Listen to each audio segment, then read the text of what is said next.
প্রিয়তমা শব্দটা হয়তো তোমার কাছে নতুন শোনাবে, তার কারণ তোমার সাথে আমার বিশেষ কোনো পরিচয় নেই। প্রথম পরিচয়ে তোমাকে প্রিয়তমা বলে সম্বোধন করার অধিকার আমার নেই, যদিও এটা আমার অনধিকার সম্বোধন, একতরফা মনের অভিলাষ, তথাপি বাস্তব। তুমি তো জানো human life is a drama stage.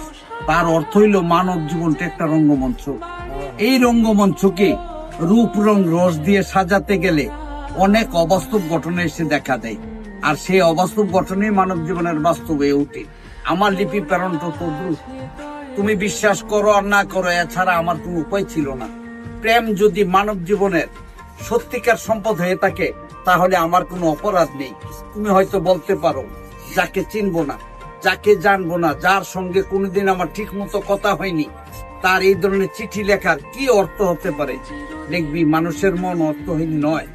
প্রতিটা পদে, প্রতিটা স্তরে মানুষ অর্থ নিয়ে ঘুরে বেড়ায় ঘূর্ণিপাকের মতো। আমি তোমার কাছে সম্পূর্ণ অপরিচিত হলো, তুমি কিন্তু আমার কাছে অপরিচিত নও। তোমার প্রতিটা কথা, প্রতিটা চলা, প্রতিটা ভঙ্গি আমার হৃদয়ে গাঁথা হয়ে গেছে। শুধু গাঁথা হয়ে গেছে বললে কিছুটা বাকি থেকে যায়। তুমি আমার নয়নের মণি, হৃদয়ের ধন, স্বপ্ন সঙ্গিনী। তোমাকে ছাড়া যে আমার চলবে না। এই অনধিকার চর্চায় তুমি আমাকে হয়তো একটা পাগল বলে ধারণা করে নেবে। আসলে কি আমি পাগল? না, আমি পাগল নই।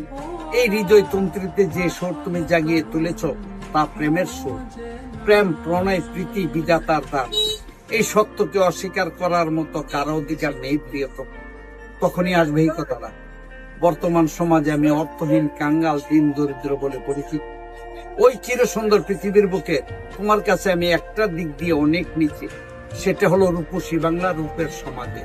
তাই ভয় হচ্ছে আমার মতোই দরিদ্রের প্রেম নিবেদন তুমি সুন্দর দৃষ্টিতে গ্রহণ করবে কিনা। হয়তো করবে না, তার কারণ তুমি যেই পরিবেশে প্রতিপালিত, সে স্বর্গীয় সুখ বিসর্জন দিয়ে দোসালা ঘরে বসবাস করার প্রবৃত্তি আমাদের সমাজের অনেক মেয়েরই নেই।